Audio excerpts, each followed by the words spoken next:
Ya, assalamualaikum warahmatullahi wabarakatuh. Perkenalkan, nama saya Esa Akbar Febrian dari kelas TI 22C3, mahasiswa Universitas Pelita Bangsa tahun 2022. Nah, pada kesempatan kali ini saya akan menjelaskan materi pertemuan keempat tentang pengolahan data IoT yang merupakan bagian penting dari mata kuliah pengembangan sistem informasi dan aplikasi IoT. Oke, untuk apa itu pengolahan data IoT? Pengolahan data IoT adalah proses mengubah data mentah dari sensor menjadi informasi yang berguna. Proses ini bisa terjadi langsung di perangkat atau edge computing melalui gateway atau di cloud. Tanpa pengolahan, data dari sensor tidak akan berguna untuk pengambilan keputusan otomatis.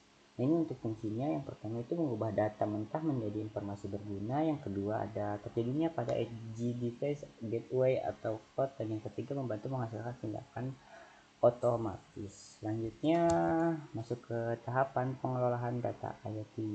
Nah, untuk tahapan pengelolaan data IoT itu ada 4. Nah, tahapan pengolahan data IoT itu dimulai dari pengumpulan data menggunakan sensor. Setelah itu, dilakukan pembersihan atau pre-processing, lalu data dianalisis dan difilter sesuai dengan kebutuhan. Terakhir, hasilnya bisa disimpan atau memicu tindakan otomatis seperti menghidupkan alarm. Selanjutnya, yaitu metode pengiriman data. Nah, untuk metode pengiriman data sendiri ada 4.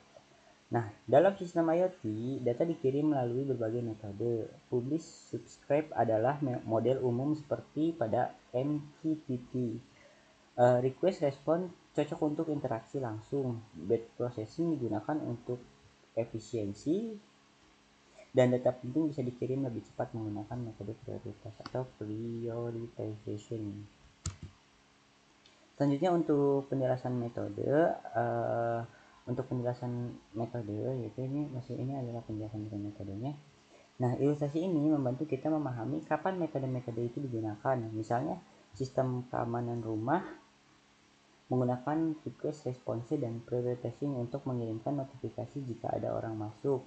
Lalu untuk penjelasannya bisa dipahami. Nah, publish atau subscribe itu adalah sensor kirim data ke topik, penerima otomatis menerima jika berlangganan. Nah, kalau ini request response itu kayak contohnya kayak CCTV mengirim permintaan gambar saat gerakan gambar terdeteksi. Nah, lanjut lagi ke batch processing, yaitu sensor suhu yang mengirim data tiap 5 menit, bukan setiap detik gitu. Nah, untuk prioritization yaitu data darurat seperti kebakaran dikirim lebih cepat dari data biasa. Nah, ini untuk contoh penerapan nyatanya. Nah, pengolahan data IoT sudah digunakan dalam berbagai bidang seperti smart home, pertanian cerdas, sistem kota pintar, hingga monitoring kesehatan. Semuanya memanfaatkan data real time yang diolah secara cerdas. Lalu untuk manfaat pengolahan data IoT, yaitu dengan pengolahan data yang baik, perangkat IoT tidak hanya mengirim data tapi bisa berpikir dan bereaksi. Ini sangat penting agar sistem menjadi otomatis, efisien, dan siap pakai dalam skala yang besar.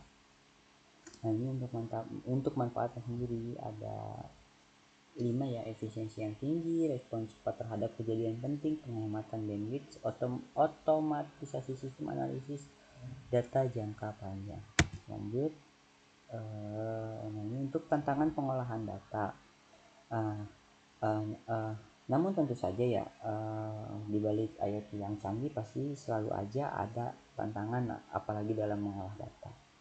Nah, misalnya data IoT yang jumlahnya sangat besar, perangkat kecil seperti sensor juga punya keterbatasan gitu. Jadi kita harus menjaga keamanan dan privasi, apalagi kalau datanya sensitif. Nah, dan terakhir untuk kesimpulannya yaitu pengolahan data dalam IoT itu sangat penting. Tanpa itu IoT hanyalah sekumpulan sensor pasif dengan pengolahan yang tepat. Sistem biasa, otomatis, efisien, dan andal. Jadi untuk kesimpulan dari keseluruhan set itu bahwa kalau IoT itu pengolahan data dalam IoT itu sangat-sangat penting dan berperan baik dalam IoT. Sekian dari saya, kurang lebihnya mohon dimaafkan. Assalamualaikum warahmatullahi wabarakatuh.